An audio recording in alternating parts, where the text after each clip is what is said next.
Good evening. Good evening. We're your hosts, Rant and I'm Rubigold May. and this is the Delirious Minds Podcast. Welcome to episode 6 of Delirious Minds. Today we'll be taking the Hogwarts sorting quiz, which I have been looking forward to since episode 1. This quiz originates from Harry Potter. It is based on the fictional school of Hogwarts, where witches and wizards are sorted into one of 4 different houses, which decides who their classmates and roommates are. In Harry Potter, students put on the sorting hat in order to be sorted, which is a magical hat that can basically read your mind. However, since that doesn't exist in the real world, there is a quiz that we muggles can take to be sorted instead. The quiz originates from Pottermore, which is a website with tons of extra information about Harry Potter, along with other quizzes related to the wizarding world. However, the sorting quiz on Pottermore only shows a select amount of questions, and they're randomized. So instead, we will be doing it on www.gotoquiz.com/Pottermore, which is POTTERMORE_sorting_quiz_all_possible_question, not questions for some reason. This, as the name implies, is a version with all the possible questions, which therefore yields the most accurate results. It even gives percentages of each house as they apply to you. Speaking of, the actual houses that you can be sorted into are Gryffindor, Hufflepuff, Ravenclaw, and Slytherin. Gryffindors value bravery, courage, chivalry, and determination. Hufflepuffs value friendship, loyalty, hard work, and fair play. Ravenclaws value intelligence, wisdom, wit, and curiosity. And Slytherin's value ambition, cunning, resourcefulness, and pride. Now, we both know our houses, and we have taken the quiz quite often, possibly more than any other quiz we've covered, actually. And although it seems like one of the more silly just for fun quizzes, we found that these results can be related to many aspects of our lives and to our thoughts and actions. And of course, the questions on this quiz are great for discussion. So without further ado, let's get sorted. The first question is, which of the following would you most hate people to call you? Okay. Ordinary, ignorant, cowardly, or selfish? This one's always such a hard-hitting question right off the bat. I hate the questions in this one, but I love this quiz, but you're between ordinary and ignorant, right? No, I don't care about ignorant. Ignorant, I actually don't care about because it's just stupid to me. Ordinary,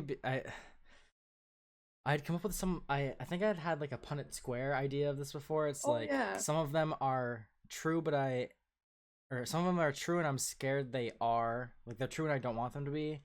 They're true, and I don't care. Or they're not true and I don't want it to be, so I'm like worried about it, or they're not true and I don't care. Because like ignorant isn't true, and like people would just seem stupid for that, is my take on it. Ordinary, I'm scared isn't true because I want it to be true. Cowardly is true and I don't care. And selfish, again, I feel like that's one where I don't think it's true, I don't want it to be true, so I kind of also wouldn't like if someone called me that. I feel like overall I'm gonna pick ordinary. I figured. I'm between ordinary and selfish with this one because I know I am ignorant and I don't really care if I'm cowardly or not. So, but knowing me, I'm just gonna pick selfish because I do think I'd hate that the most. But I also feel like for ordinary, I just am not ordinary, right? So I feel like it'd be weird to call me that, but so I'm picking selfish from this one. Okay, that makes sense. After you have died, what would you most like people to do when they hear your name? These are all good ones. I feel like they all have, these answers are all good. So there's miss you but smile, ask for more stories about your adventures, think with admiration of your achievements, and I don't care what people think of me after I'm dead, it's what they think of me while I'm alive that counts. I so desperately want to be able to say that last one because it feels like noble, I guess, or like, I don't know, admirable. But I always go for the think with admiration of your achievements because I want to have done things that will be remembered. What do you think I pick for this one? I'm kind of it could be almost any of them. I don't think you picked what I picked. Miss you but smile, maybe? Yeah. Okay. Yeah. Given the choice, would you rather invent a potion that would guarantee you glory, wisdom, love, power? See, my logic with this is always immediately love is off the table because a potion that would guarantee love just feels too artificial. And like in Harry Potter, like even the love potions can't create real love. So it's like I don't think I would ever want that. I feel like I don't want power. Like I don't want to ever have too much power where it's like, I don't know. I don't think I necessarily need that.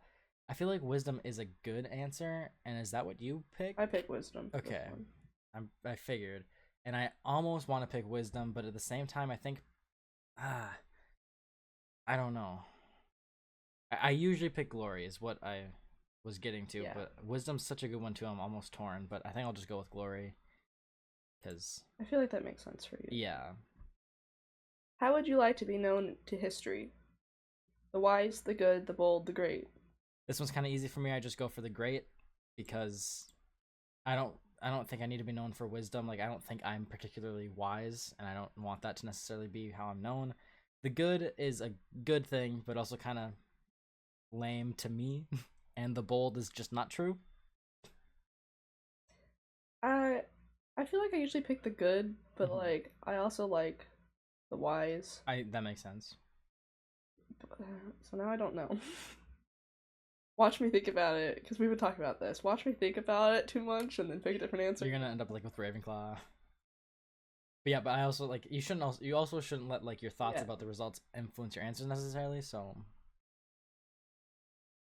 I'm going to pick the wise. okay, I like that one for you. Okay, so well, good then. Yeah. You enter an enchanted garden. What would you be most curious to examine first?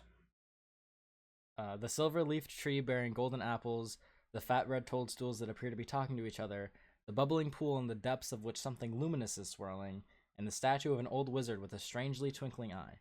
This one's good. Like these are all good like answers. I'd be intrigued by all of them, obviously. The one I rule out immediately is the toadstools talking to each other.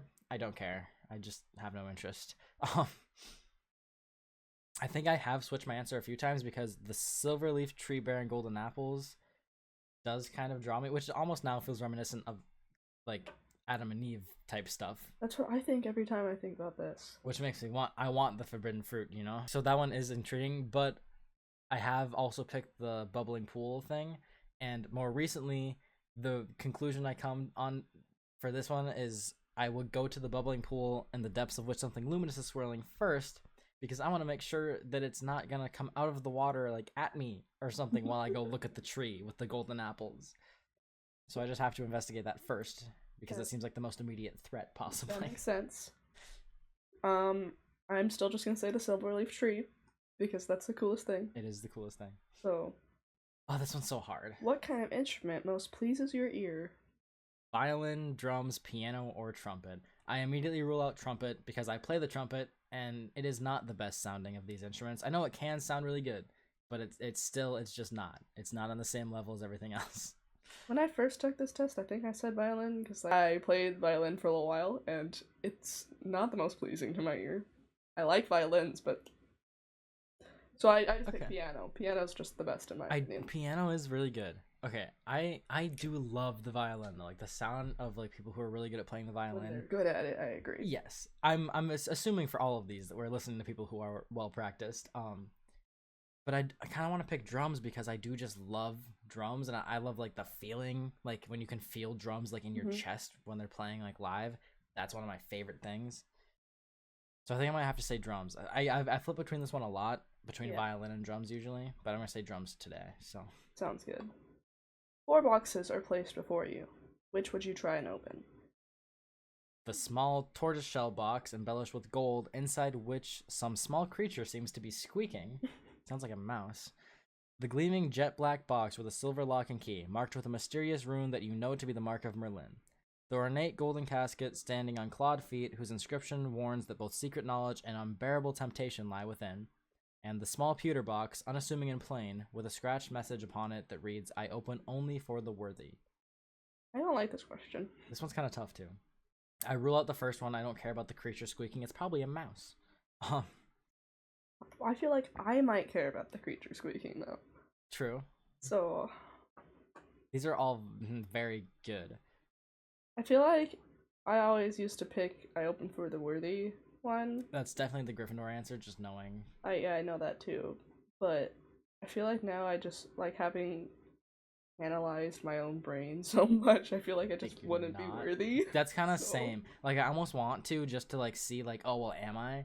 But I feel like I'm probably not. Or I don't know. See, the golden one with secret knowledge and unbearable temptation. I know, because I cannot resist temptation ever. So that sounds like a bad idea for me. I am gonna say the black box with the silver lock and key with the mark of Merlin. Merlin is a Slytherin too, but that's not why. I just like that one the best for kind of no reason, but I don't know. I'm gonna pick the one with the creature that is squeaking. Okay. So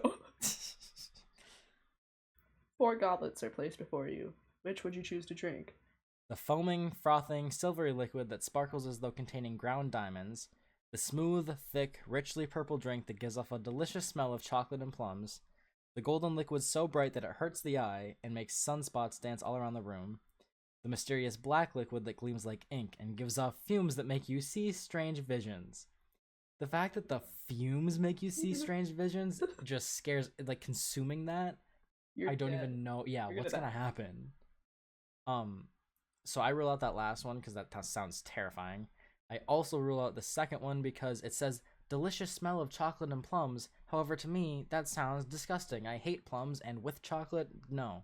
I always like the golden liquid so bright that it hurts your eye because it makes the sunspots dance around the room, and that sounds cool to drink to me. I do kind of like that one, but I go for the ground diamonds. Foaming, frothy, silvery. Like, that just seems like the most aesthetically pleasing. Mm-hmm.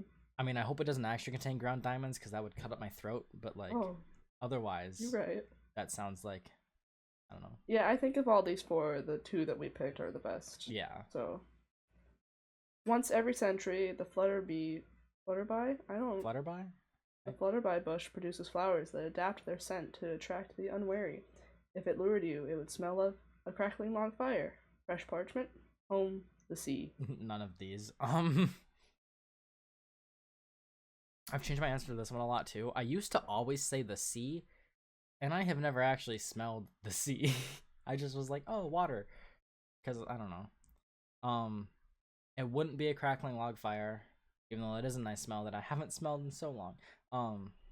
I feel like it's probably gonna be fresh parchment for me. That makes sense. Home is also a good one, but I feel like I don't have as strong of an attachment to like home as other people do necessarily, which is weird because I've lived here my whole life.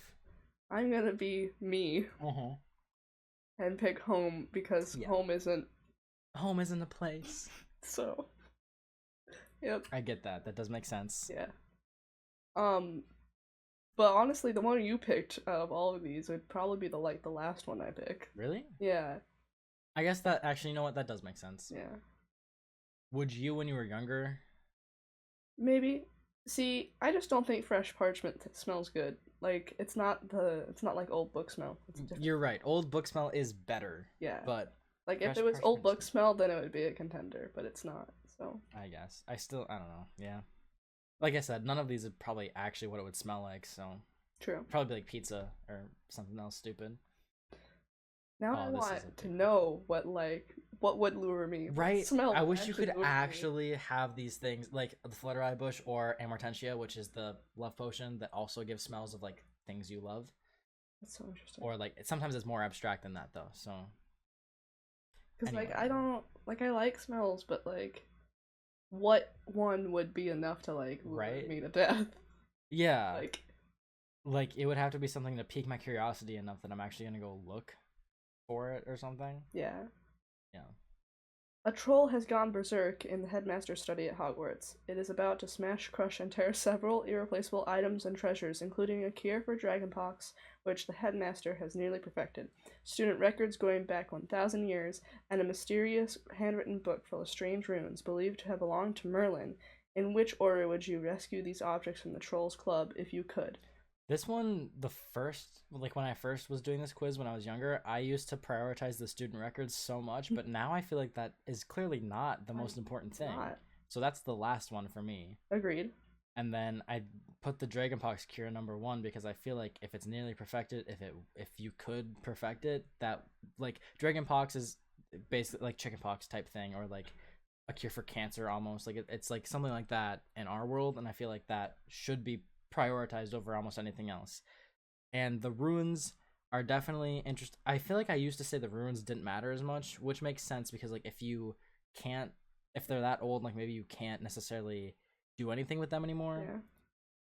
But I still think that'd be more important than student records because the runes could have like any information if you could like decode it or whatever. No, I'm 100% agreeing with you on that. Yeah. So, Dragonpox Cure, Merlin's Book, student records. Yeah. That's the order. Mm-hmm. Which would you rather be?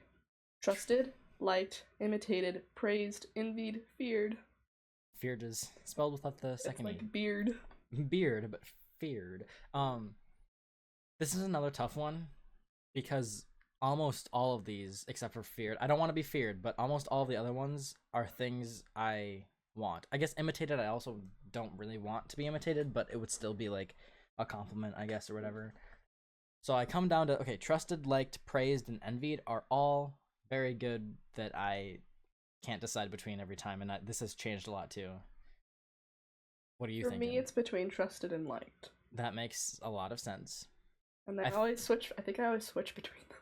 I think most recently I picked trusted, and I've picked liked before. I don't think I actually do pick praised ever, because I do like praise, but it's not as important, so I'm going to rule out that one. I have clicked envied before, because there was a period, I feel like I was in the winter maybe during school, was clicking envied a lot, because I cared more about, like, doing well and, like, being better type thing. Yeah. I do like being liked a lot, but I also like being trusted, because then you get to know things, and I like knowing things. I think I'm going to pick trusted. Okay. I'll say liked. I'm like, okay. I was trying to think of like what I could live without, I guess, and it's like yeah. Are you sure now? Yes. Okay.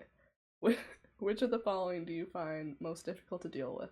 Okay, yeah. Read them first. Hunger, cold, loneliness, boredom, being ignored.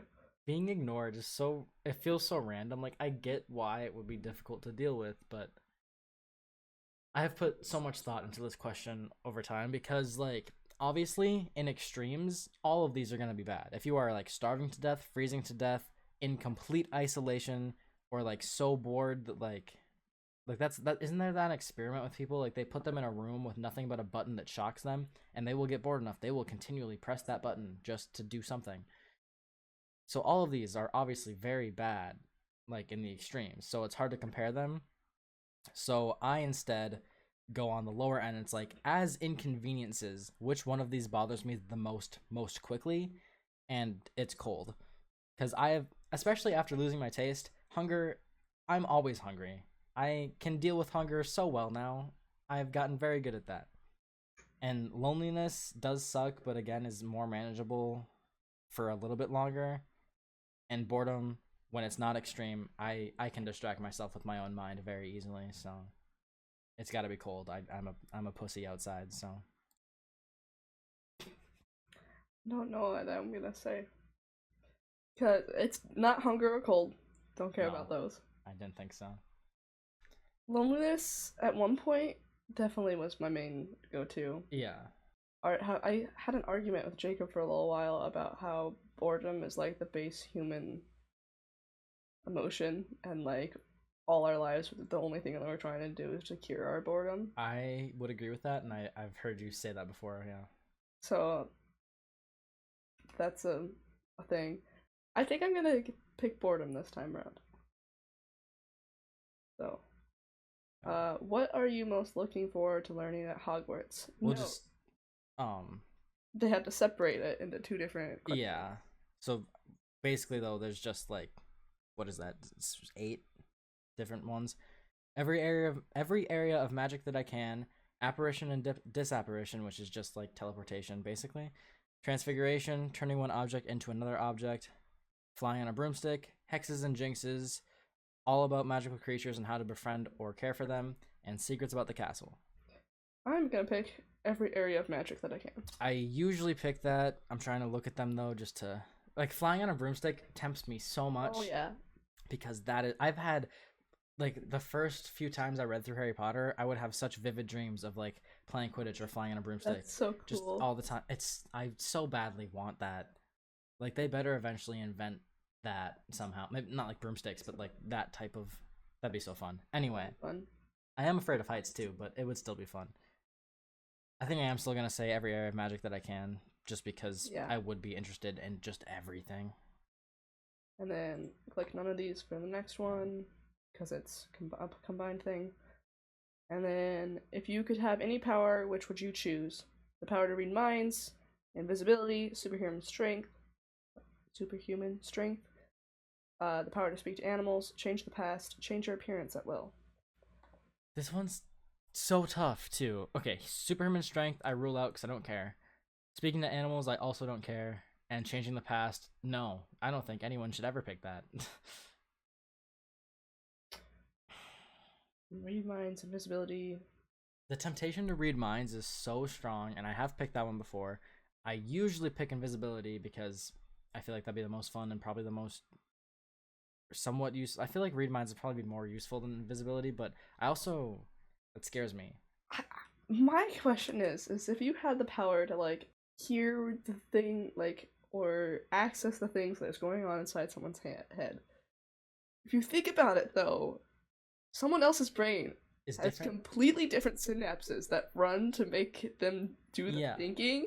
So, like, what in the world would that sound like to you if it was hooked up to your brain? And, like, some people just think in images, and some people have the internal monologue like me. Yeah. And it's like, yeah, what if it's a different form of thinking? Like, do you just think like them then to see it? Does it even make sense then?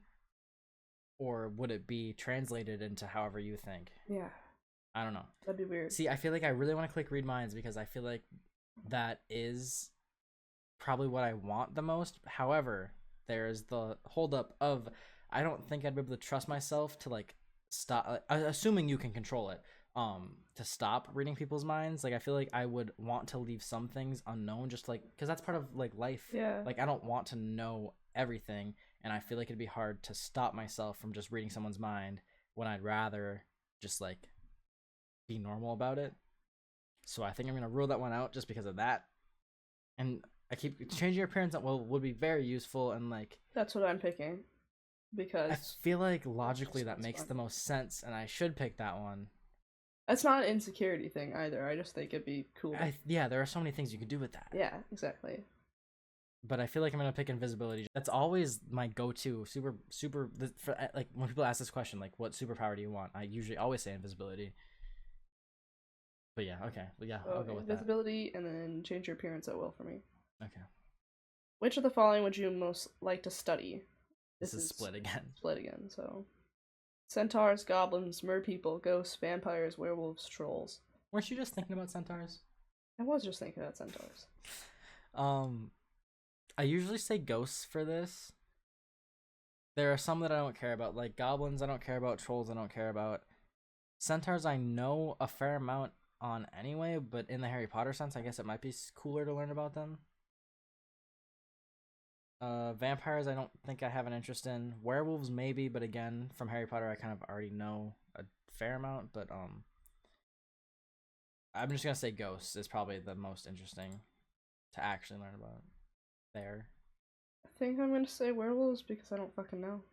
That makes sense for you. So, yeah. So, one of your housemates has cheated in a Hogwarts exam by using a self-spelling quill. Now he has come to the top of the class in charms, beating you into second place. Professor Flitwick is suspicious of what happened. He draws you to one side after his lesson and asks you whether or not your classmate used a forbidden quill. What do you do? Lie and say you don't know, but hope that somebody else tells Professor Flitwick the truth. Tell Professor Flitwick that he ought to ask your classmate, and resolve to tell your classmate that if he doesn't tell the truth, you will. Tell Professor Flitwick the truth. If your classmate is prepared to win by cheating, he deserves to be found out. Also, as you are both in the same house, any points he loses will be regained by you for coming first in his place. Or, you would not wait to be asked to tell Professor Flitwick the truth. If you knew that somebody was using a forbidden quill, you would tell the teacher before the exam started. This one's kind of tough too. I'm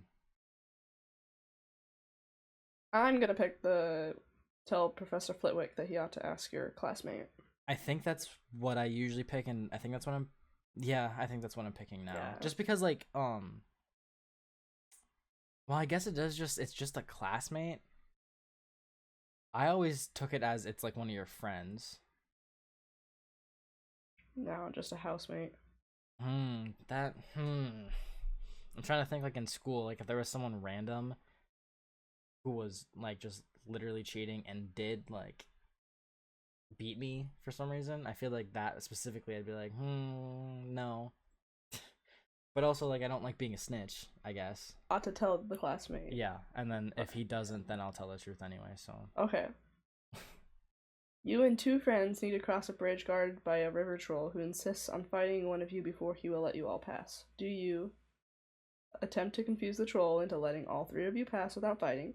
Suggest drawing lots to decide which of you will fight. Suggest that all three of you should fight without telling the troll. Volunteer to fight.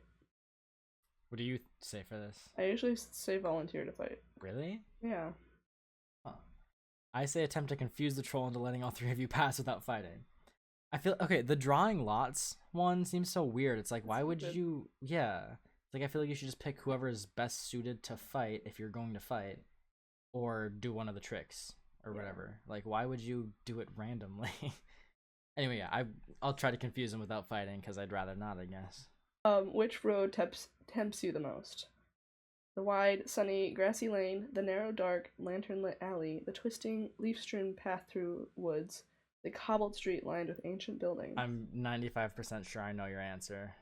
The twisting leaf-strewn path? Yeah. Okay. I do like that one, but it's too naturey. There's bugs out there. There's bugs out there. I'm torn between the alley and the ancient buildings usually, because the cobbled street with ancient buildings does seem cool. Yeah. But I still think, and this is again kind of random and without reason, but it says which tempts you most, and for some reason in my mind, if I'm thinking about it, the narrow, dark, lantern-lit alley is what tempts me most, so I'm going with that. Why does the narrow, dark, lantern-lit alley tempt you I don't most? know. Okay. I just want to walk down it. Which nightmare would frighten you most? Standing on top of something very high and realizing suddenly that there are no hand or footholds, nor any barrier to stop you from falling. An eye at the keyhole of the dark, windowless room in which you are locked. Waking up to find that neither your friends nor your family have any idea who you are, or being forced to speak in such a silly voice that hardly anyone can understand you, and everyone laughs at you. That last one is so stupid, and I rule it out immediately. I always say waking up to find that neither your friends or family have any idea who you are. Yes, that is my second pick, and I feel like I understand that. I feel like just like as a nightmare, I'd be more curious and also doubtful that I don't think I'd be as frightened immediately. And I just say the heights one would probably just frighten me the most because I feel like that's the most immediate threat of death. Mm-hmm. So there's like more reason to actually be scared, I guess. So anyway, yeah. That's fair. Late at night, walking alone down the street, you hear a peculiar cry that you believe to have a magical source. Do you proceed with caution, keeping one hand on your concealed wand and an eye out for any disturbance? Is that like keeping a hand on your conceal and carry? Yeah, it's like, let me just... Draw your wand and try to discover the source of the noise. Draw your wand and stand your ground. Withdraw into the shadows to await developments, while mentally reviewing the most appropriate defensive and offensive spells should trouble occur.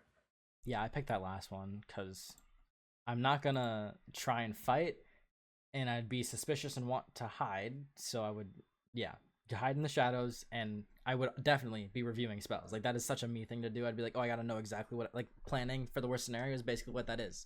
So. Yeah, I also picked that one. Yeah. I could see the proceed with caution, just like waiting. Too. That seems like a normal thing to do, but if I really do think it's like, I don't know, I'd probably be like, I'm just gonna, I feel like I just don't know enough to gauge the danger level. Right, so like just walking forward seems silly. So, well, like, I don't know how dangerous things can get in the Harry Potter universe. So, like, am I gonna find, like, some plant that's just screaming for some reason? Or am I gonna find the souls of the damned coming to consume me? It could be either. So, yeah, so... Yeah. I'm not gonna go try to find the source of annoying. No. Yeah. I would no. That's just horror movie logic anyway. Yeah. You can't do that. Don't go into the basement. Okay. A muggle confronts you and says that they are sure you are a witch or wizard. Do you ask them what makes them think so? Agree and ask whether they'd like a free sample of a jinx. Agree and walk away, leaving them to wonder whether you're bluffing. Tell them that you're worried about their mental health and offer to call a doctor. All of these are hilarious. I've switched on these a few times, but most recently, especially just with me like right now, I say the agree and walk away, leaving them to wonder whether you're bluffing, because I've kind of done this like kind of randomly. Like at school, there'll be random kids who don't know me that well who would just like say something, and I would just be like, yeah, and it wasn't true, and I'd just be like, yeah, because they just like a you thing. They just seem so stupid to me, and they don't know, and I'm like, I don't care enough to explain. I'm just gonna agree, and yeah, I'm lying, but yeah, whatever. I also really like that one, but I think I'm gonna do the worried about the mental health one. That's funny. But I'm just really questioning what any of this has to do with what house I'm in. So true. I feel like the free sample of a jinx might be the Slytherin one, and that one's funny, but I still like the just bluffing or whatever. All right. Now we're into the 50-50s, and I don't know if these actually have any meaning for actual sorting, but they're still fun because it's so arbitrary about why you pick these, but I feel like it's really interesting. All right. Dawn or dusk? Dusk. Dusk. Yeah. Moon or stars? Stars, 100%. Stars. Forest or river? River. Forest. Interesting. Black or white? Black. Black. Heads or tails? Tails. Heads. Left or right? Left. Right. Huh. I know, again, it's really random. And a lot of it's kind of like a feeling, like left or right, like I have no reason for that. I just always like favor left for no reason. I don't know why. And heads or tails, like tails is just like the better word in my head. Interesting. I almost want to say white on black or white now, but I think I still just pick black in that question specifically. I think I'd pretty much just pick right because I'm right-handed. I hope these results are accurate. Are you ready? Mm-hmm. Okay, it's good. Slytherin. Yeah, I'm a Hufflepuff. So, which I think this. that everyone here knows I'm Hufflepuff at this point. Yeah. It says, congratulations, you have been sorted into Hufflepuff, the house of loyalty, hardworking, acceptance, and fairness. You are amongst other Hufflepuffs such as Tonks and Cedric Diggory. Cedric. Yeah, Cedric Diggory. Yeah, mine says you've been sorted into Slytherin, the house of ambition, determination, and cunning. You are amongst other Slytherins such as Snape, Draco, and Merlin, as we discussed. This one puts determination in Slytherin, which is weird because it also goes with Gryffindor a lot of the time. And I guess it can be either. I feel like I usually put it with Gryffindor over Slytherin, and Slytherin has like more resourcefulness, and sometimes I say leadership, and pride's not on here either, but that's definitely one of the Slytherin ones, so whatever. There's a few different things. I think that Hufflepuff and Gryffindor also have one that's kind of interchangeable. Loyalty maybe is one of them. So, I really like how my results occurred this time. Okay. Because 78% Hufflepuff. Mm-hmm. And then my next one's Gryffindor, obviously, which is at 72%. Pretty close. Yeah. But then following that, it's 68% Ravenclaw, which I also feel like those are the three houses that I would get sorted into. And then it's 24% for Slytherin. So... You know what's really funny? So mine is 76% Slytherin, which is actually kind of low. I feel like the one... I usually get like 88 around there for Slytherin, or at least 80s. So I think I changed it a little bit. Yeah. My second one is Ravenclaw, which I agree with. It definitely is. 68% Ravenclaw. Then 66% Gryffindor, which I feel like is still a little bit high, but whatever. And then, 32% Hufflepuff. Because I am very much not. Yeah. Yeah. We're always so... In this case, it's weird how opposite we are. Like, that's literally just backwards order. Which is weird. Because we're so similar in some cases, but for this, we're just total opposites. That's so funny. Mm-hmm. I feel like outsiders would view us both as Ravenclaws. Yeah, because that's what my first thought was when I met you, and then I couldn't decide between that, Gryffindor, and Hufflepuff. I didn't think you were a Slytherin. I mean, I maybe hoped. I'm not a Slytherin. No. You can tell when people are Slytherins. Yeah. Oh yeah, and sometimes it's so obvious, and it's my favorite thing. Yeah, I love this quiz so much because it's so random, and like for the most part, like it's like it's houses from a fictional wizard book. You would think it wouldn't matter that much, but it's like can be such a huge part of your personality and like who you are. Well, it's stupid because I'm such a Hufflepuff. You are such a Hufflepuff. Like, I am the poster child for what a Hufflepuff is. Basically. So. Now, alright, the interesting thing for me with this quiz is that in early high school, the things that were most important to me, because that's what it's like about this one. Your values, yeah. The things I valued the most definitely were Gryffindor traits. Because I was very much about honor and like trying to do the right thing, and like is leadership that normally goes into Slytherin. Yeah. But like I wanted to like lead and like be a good example and like help people a lot. Yeah, and we can see how that turned into Hufflepuff traits. Yeah. Over time, but like when you and I first became friends and you had me take this quiz originally, I was Gryffindor and I identified with Gryffindor at the time. And since then, I've had so many different experiences and changed so much that I'm a Hufflepuff, and definitely that like the Gryffindor thing is just like we don't think about that anymore at all. And then the thing that you and I like to talk about a little bit is if we were in the Harry Potter universe and I did get sorted, you'd be a hat stall. I'd be a hat stall, but also like, would it put me in Gryffindor or Hufflepuff because I valued different things at the time, and would it know what I would eventually come to value? I think there has been some kind of debate about this. Theoretically, the Sorting Hat has never been wrong. That is like, I think it's canon. That's like on Pottermore that the Sorting Hat has never made a mistake, and I think it is more about what you end up being, because my biggest example, which this shouldn't be too much of a spoiler or anything, Neville Longbottom in the books, he is put into Gryffindor, and when he's a child and like his first few years, he seems like he should be in Hufflepuff. He asked to be in Hufflepuff, and he was almost a hat stall, but not quite.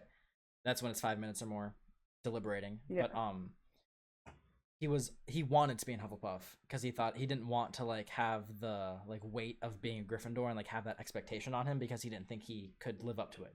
And when he was younger, he like very much did not fit the Gryffindor mold.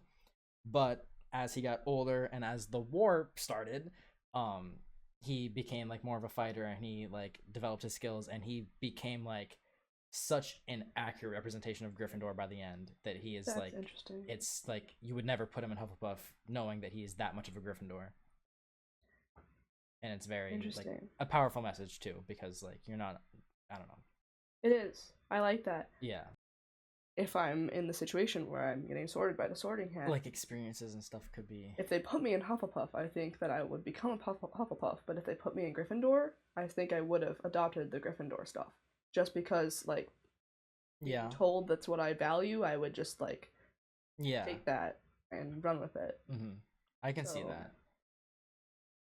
Especially like when you're that young too. So like the environment thing is, I wonder how much that's going to take into consideration by the hat. Yeah, and because I don't know if it's necessarily there's probably some more stuff to be read about it on Pottermore about the Sorting Hat, about like how that works, but because I don't know entirely. But yeah, also though, I'm not gonna give context because this one is more of a spoiler for you, and I guess for anyone. I haven't finished it. Yeah, but there is a quote by Dumbledore that he does say, "Sometimes I think we sort too soon," in reference to a character about their actions, and so I feel like there is some of that, and like I think some people do think that like the hat has been wrong with character examples from the stories and stuff, but I don't know. Interesting. I guess maybe I gotta finish the books and then we can have another conversation about this this again. Yeah. True. I still feel very strongly about like doing the right thing and stuff. Right. And I think which is kind of why I like this version of the quiz because it gives Yeah. you percentages. It's like Yeah, you still have traits. I think everyone has some traits from every one of them. Yeah. But obviously some of them are much lower and some of them are much higher.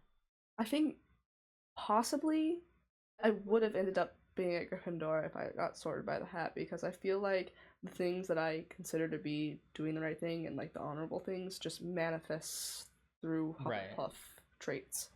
I guess, yeah, I could see that. So, but I'm a Hufflepuff, so no matter sums on that. Sadly, though, I don't like the Hufflepuff colors at all. No, they kind of are the worst. I like that Slytherin has emerald and silver. Like, that's cool. So those are good colors together. So. Yeah. Again, this test is from www.gotoquiz.com/Pottermore_sorting_quiz_all_possible_question. So if you're interested in seeing your own results, we encourage you to check it out, and the link is also in the description. Let us know what your Hogwarts house is in the Delirious Studios Discord server, also linked in the description. And thank you for joining us today on this episode of Delirious Minds.